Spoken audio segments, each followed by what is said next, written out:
بسم اللہ الرحمن الرحیم۔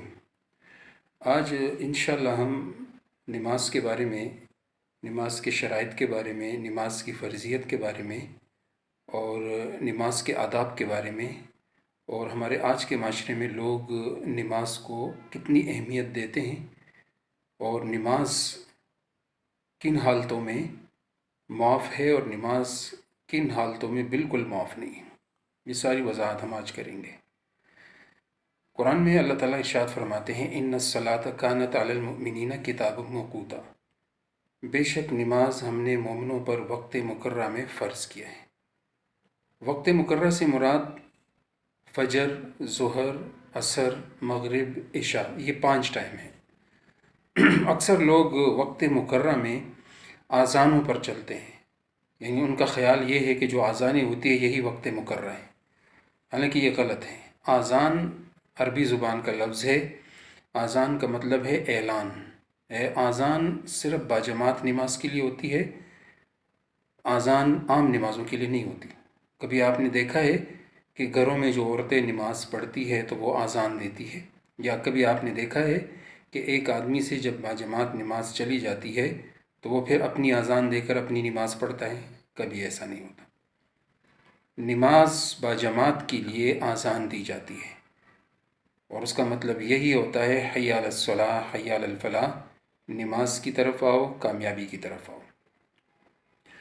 عام حالتوں میں اگر آپ سے نماز رہ جاتی ہے یا جماعت سے چلی جاتی ہے تو صرف اور صرف نماز بغیر آذان کے ادا کی جائے گی، لیکن وقت کا دیکھنا اور وقت کا سمجھنا اور وقت کے داخل ہونے کا علم رکھنا یہ فرض ہے۔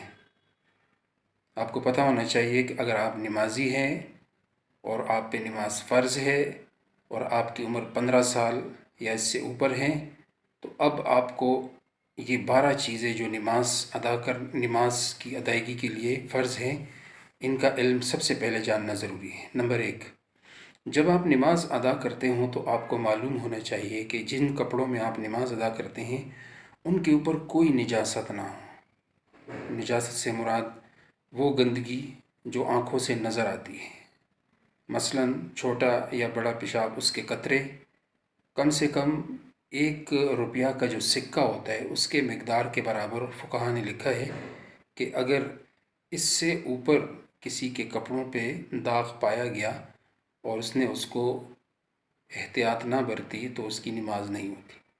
اگر کسی نے ایسی حالت میں نماز ادا کر دی کہ اس میں 1 روپیہ سکے کے برابر گندگی پائی گئی لیکن اسے یاد نہیں رہا یا اس کا خیال نہیں رہا تو وہ نماز اس کی ہو جاتی ہے، بے خیالی میں یا خطائی میں، لیکن جان بوجھ کر اس طرح کرنا اس سے نماز نہیں ہوتی۔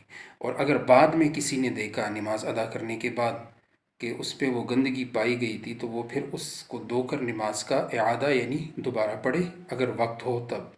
وقت نہ ہو تو انشاءاللہ نماز ہو جائے گی۔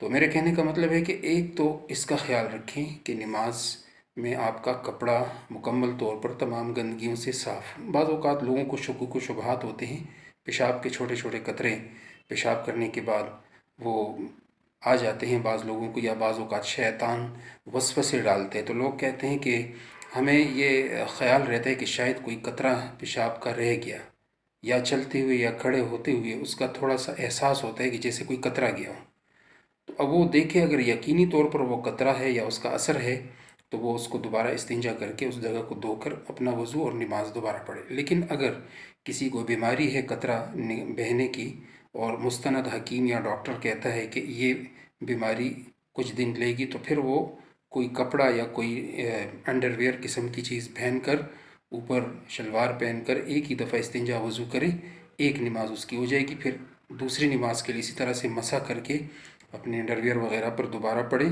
جب تک اس کی وہ بیماری ٹھیک نہیں ہوتی۔ یہ عذر ہے۔ عام حالتوں میں اگر کسی کو وسوسہ ہوتا ہے اور کچھ نہیں ہوتا تو یہ شیاطین کے وسوسے ہے، الذی یوسوس فی صدور الناس کے لفظ سے ثابت ہے۔ تو وہ اس کا طریقہ یہ ہے کہ احادیث وغیرہ میں آتا ہے کہ آپ جب وضو کریں تو ایسی جگہ کریں کہ وہ جگہ صاف ہو۔ چھوٹے یا بڑے پیشاب والی جگہوں پہ وضو نہیں کرنی چاہیے۔ غسل خانہ وغیرہ جو ہوتا ہے وہاں پر اگر آپ وضو کرتے ہیں تو یہ تسلی کر لیں کہ اس جگہ میں مکمل طور پر صفائی موجود ہے، اس کے بعد کیونکہ یہ وسوسے اسی سے آتے ہیں، جہاں پر ناپاکی ہوتی ہے اور لوگ وہاں وضو کرتے ہیں تو اس سے وسوسے آتے ہیں نماز اور وضو کے اندر۔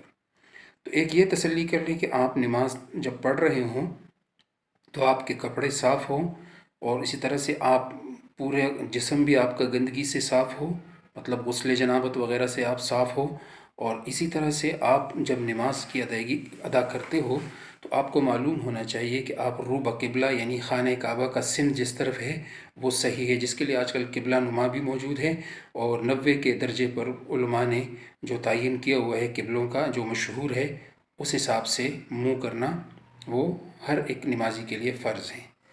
وقت مقررہ اذانوں کے ساتھ، اس لیے نہیں کہ اذان اعلان ہے، رمضان کا روزہ رکھنا یا نماز پڑھنا یہ اذان سے کے ساتھ نہیں، یہ وقت کے داخل ہونے کے ساتھ ہے، اور وقت کا صحیح علم علماء نے نقشے بنائے ہوئے ہیں، اس کے اندر لکھا ہوا ہے کہ صبح، فجر، اشراق، مغرب، عشاء ان کے کون کون سے اوقات ہیں، یہ ساری ڈیٹیل وہاں پر موجود ہے، اس کو دیکھ کے چلنا واجب فرض ہے۔ کسی اذان کے ساتھ روزہ کھولنا، کسی اذان کے ساتھ روزہ رکھنا جس کے بارے میں حتمی علم نہ ہو کہ یہ صحیح ہے، وہ بالکل ناجائز ہیں، کیونکہ اکثر دیکھا گیا ہے کہ اذانیں عام لوگ دیتے ہیں جس میں عالم کم ہوتے ہیں اور عام آدمی زیادہ ہوتے ہیں، تو وہ ایک دوسرے کی دور دور کی اذانیں سن کر اذان دیتے ہیں جس میں اکثر اوقات 1، 2، 3 منٹوں کا فرق ہوتا ہے، جس سے کہ نماز یا روزہ نہیں کھلتا یا نماز نہیں ہوتی۔ تو اس لیے بہترین طریقہ یہ ہے کہ نقشوں کو دیکھ کے، جو کہ آج کل کے اخبارات میں بھی ٹائم موجود ہوتے ہیں، یہ بہت ضروری ہے۔ اسی طرح سے آپ کے لیے ضروری ہے کہ آپ جب نماز پڑھ رہے ہوں تو آپ کا پورا جسم جو ہے، جیسے عورت کے لیے سر سے پیر تک کور کرنا فرض ہے، اور مرد کے لیے سر سے ناف یعنی ناف سے لے کر گھٹنوں تک جسم چھپانا یہ فرض ہے مرد کے لیے۔ اگر کسی کا یہ نہیں ہے تو اس کی نماز نہیں ہوتی، اگر پورا جسم چھپایا جائے تو بہت بہتر ہے۔ ایسے ہی آپ جب نماز ادا کرتے ہوں تو آپ کو نماز ادائیگی کے وقت نیت جسے کہتے ہیں کہ نیت دل سے ہوتی ہے، زبان سے نہیں ہوتی۔ ہمارے اکثر لوگ زبان سے وقت اور نیت کا تعین یوں کرتے ہیں، اتنے رکعت اور اتنے وقت میں زور زور سے پڑھتے ہیں، تو اس کی کوئی تصدیق نہیں ہے۔ تصدیق صرف نیت کی ہے، اور نیت دل سے ادا ہوتی ہے، زبان سے ادائیگی ضروری نہیں ہوتی۔ جب آپ کی دل کی نیت ہے تو بس یہی کافی ہے۔ اگر زبان سے بھی اگر آپ اس طریقے سے کرتے ہیں کہ دوسروں کو مسئلہ نہ ہو تو بھی صحیح ہے۔ نیت کرنے کے بعد جب آپ نماز کے اندر آ جاتے ہیں تو پھر آپ تکبیر تحریمہ پڑھتے ہیں، جس کا مطلب ہے کہ تمام چیزیں حرام ہو گئی، چاہے وہ حلال کیوں نہ ہوں، اب ساری توجہ اللہ کی طرف ہو، اس لیے اس کو تکبیر تحریمہ کہتے ہیں، جس کے بارے میں آتا ہے حدیث وغیرہ میں کہ 40 دن جس نے تکبیر اولا یعنی تکبیر تحریمہ کے ساتھ نماز ایسی پڑھی کہ وہ امام کے ساتھ ہو تو اس کے لیے جہنم سے آزادی اور منافقت سے آزادی کا پروانہ اللہ کی طرف سے مل جاتا ہے۔ اور دوسری چیز جو ہے وہ نماز کے اندر پھر نیت باندھنے کے بعد تکبیر کرنے کے بعد پھر آپ آ جاتے ہیں قرت پر۔ قرت کم سے کم آخری 10 صورتیں، اور زیادہ سے زیادہ اگر آپ قرآن کتنا بھی یاد ہو اس کو ترتیب سے سورہ فاتحہ کے بعد ادا کرنا، یہ قرت کہلاتا ہے۔ رکوع جو نماز کے اندر جھک کر گھٹنوں پہ ہاتھ رکھ کر 3 دفعہ سبحان ربی العظیم پڑھا جاتا ہے، اسے رکوع کہتے ہیں، یہ فرائض میں سے ہیں۔ اسی طرح سے سجدوں میں جانا اور اسی طرح سے ترتیب، یہ ساری معلوم کرنا نمازی کے لیے ضروری ہے۔ اب ہم آتے ہیں کہ کیا آج کے نمازی ان چیزوں کا خیال رکھتے ہیں یا نہیں رکھتے۔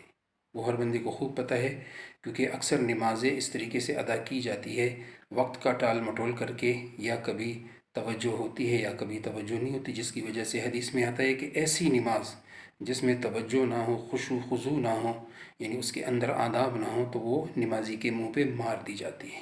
اور نماز کہتا ہے ضیعک اللہ کما ضیعتنی، ایسے ہی تمہیں اللہ ضائع کر دے جیسے تو نے مجھے ضائع کر دے۔ اگر اچھے طریقے سے اور نماز کے ترجمے پر مکمل طور پر توجہ رکھ کر، اور نماز کے آداب پر کہ جب وہ اللہ اکبر پڑھے تو مکمل سر سے پیر تک وہ اللہ کے استحضار میں، یعنی جیسے کہ وہ اللہ کو دیکھ رہے ہیں۔ حدیث میں آتا ہے ایسی نماز پڑھو انت عبد اللہ کأنک ترا، جیسے کہ تم اللہ کو دیکھ رہے، تو وہ وحشت دل میں ہونی چاہیے۔ اگر ایسا نہیں ہے تو پھر یہ یقین رکھ لو فإن لم تکن ترا فإنہ یراک، وہ تو تمہیں ضرور دیکھ رہا ہے۔ تو یہ کیفیت جب ہوگی تو خشوع یعنی دل کے اندر اللہ کا خوف ہوگا، اور خضوع یعنی جسم کے اوپر سکون ہوگا۔ جو نمازی نماز پڑھتے ہوئے اس کے اندر سکون نہیں ہوتا، کبھی کہیں پر خارش، کبھی کہیں پر کھانسی، تو یہ اس کے خشوع اور خضوع کی فرق کی وجہ سے، جس کا طریقہ یہ ہے کہ نماز سے پہلے تھوڑی دیر سکون سے بیٹھ کر وہ ذکر الہی یا تلاوت کلام کریں اور نماز کے ترجمے پر توجہ کریں، تو انشاءاللہ یہ مسئلہ حل ہو جائے گا۔ بہت سارے لوگ شادی بیاہ کی تقریبات میں نماز کو ٹال مٹول سے ادھر ادھر کر دیتے ہیں، جو کہ گناہ کبیرہ میں ہے۔ نماز اپنی فرضیت ہے، دنیا داری اپنی فرضیت ہے۔ دنیا داری کے معاملے میں دینداری کو چھوڑنا سخت گناہ ہے۔ لا طاعت المخلوق فی معصیت الخالق کے تحت کہ اللہ کے معاملے میں مخلوق کی پرواہ نہیں کی جائے گی۔ نماز اگر کوئی مر رہا ہو اور اس کو اتنا بھی ہوش ہو کہ یہ نماز کا وقت ہے، تب بھی معاف نہیں ہے۔ ہاں، اگر کوئی پاگل ہو جائے، دیوانہ ہو جائے، اس کی عقل کام نہیں کر رہی اور مستند ڈاکٹر کہتے ہیں کہ یہ دماغ اب اس کا صحیح نہیں ہے، تو ان پر پھر دیوانے پر پھر نماز فرض نہیں ہے۔ لیکن 15 سال کی عمر ہو جاتی ہے اور پھر وہ نماز نہیں پڑھتا، وہ بالغ ہو جاتا ہے، اس کے آثار نمایاں ہو گئے، تو اب یہ سخت گنہگار ہے۔ اگر یہ ایک نماز بھی چھوڑتا ہے تو اس کے بارے میں حدیث میں آتا ہے، ایک فرشتہ روزانہ اعلان کرتے ہیں، شکر ہے یا اللہ آپ نے مجھے فرشتہ بنایا اور مجھے اونٹ نہیں بنایا۔ اونٹ کہتے ہیں شکر ہے یا اللہ اونٹ بنایا، مجھے گدھا نہیں بنایا۔ گدھا کہتے ہیں شکر ہے یا اللہ گدھا بنایا، کتا نہیں بنایا۔ کتا کہتے ہیں شکر ہے کتا بنایا، سور نہیں بنایا۔ اور سور کہتے ہیں یا اللہ شکر ہے مجھے سور بنایا، بے نمازی انسان نہیں بنایا، جو ان سب سے بدتر ہیں۔ وہ بڑی سخت وعیدات آئی ہے احادیث وغیرہ میں بے نمازی کے بارے میں۔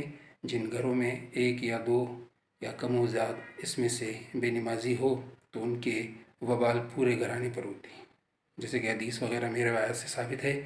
ایک صحابی کے بارے میں نقل ہے کہ انہوں نے حضور علیہ السلام سے گھر میں بے برکتی کی شکایت کی، تو آپ نے فرمایا کہ آپ کے گھر کے سامنے پردہ ہے؟ تو انہوں نے کہا نہیں جی، پردہ سے مراد اس وقت میں گھروں کے سامنے پردے لٹکانا یہ ایسے معمول نہیں تھا جیسے ہم کرتے ہیں، کیونکہ وہ سچے صادق اور نیک لوگ تھے۔ تو آپ صلی اللہ علیہ وسلم نے فرمایا کہ تم گھر کے سامنے پردہ لٹکا دو۔ پردہ لٹکایا، کچھ دن بعد انہوں نے کہا تو بڑی خیر اور برکت آئی۔ تو روایات اور کتابوں سے ثابت ہے کہ آپ نے فرمایا کہ جب تمہارے گھر کے سامنے بے نمازی گزرتا تو وہ اس طرف دیکھتا تو اس کی نحوست تمہارے گھر پہ پڑتی، جس کی وجہ سے بے برکتی آتی۔ تو اندازہ لگائیں اگر گھروں کے اندر موجود بے نمازی ہو تو اس کا کیا حال ہوگا، اس پورے گھر کا۔ جو لڑائی جھگڑے، جو اختلافات ہوتے، اس کا یہی اثر ہے۔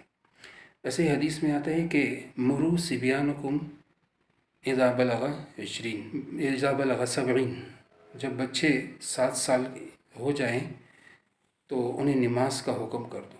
وَاضْرِبُوهُمْ اذا بلغ 20، اور اگر وہ 10 سال کے ہو جائے اور پھر بھی نماز نہ پڑھے تو انہیں تھوڑا سا تعلیمی مار ڈانٹ ڈپٹ کر کے انہیں زبردستی نماز پڑھانے پہ لگا دو۔ تو یہ تو ان کے لیے ہیں جو 7 سال یا 10 سال سے نماز نہیں پڑھتے، ان کی تاکید ہے۔ جو بوڑھے ہو کر نہیں پڑھتے 80 سال کے، ان کے لیے کیا سختی حکم ہے۔ امام شافعی کے مسلک کے مطابق امام شافعی فرماتے ہیں کہ اگر 5 ٹائم کوئی نماز جان بوجھ کر چھوڑتا ہے تو وہ کافر ہو جاتا ہے۔ من ترک صلاۃ متعمدا فقط کفر۔ امام ابو حنیفہ فرماتے ہیں کہ کافر تو نہیں ہوتا لیکن کفر کے قریب ہو جاتے کہ اذانیں ہوتی اس پر اور نماز کی طرف توجہ نہیں دے رہا، گویا عملی کفر کے اندر وہ مبتلا ہے۔ حضرت عمر رضی اللہ عنہ کہتے ہیں ان کو زندہ جلا دو۔ یہ مختلف قسم کی روایات بے نمازی کے متعلق ہے۔ تو گزارش ہے تمام مرد، عورت، جوان، بوڑھے سب سے کہ نمازوں کو اہتمام سے پکڑیں۔ اللہ کی طرف سے یہی ایک ایسی عبادت ہمیں ملی ہوئی ہے جو 5 ٹائم صاف ستھرا ہو کے وضو کر کے جسم اور کپڑے اللہ کے سامنے خشوع خضوع کے ساتھ جھک کر ہم اللہ سے بہت کچھ مانگتے ہیں، جو اللہ کی طرف سے ہمیں عطا ہوتا ہے انہی نمازوں کی برکت سے۔ تو اللہ تعالیٰ مجھے بھی اور آپ کو بھی صحیح طریقے سے 5 وقت کا نمازی بنا دے۔ آمین ثم آمین۔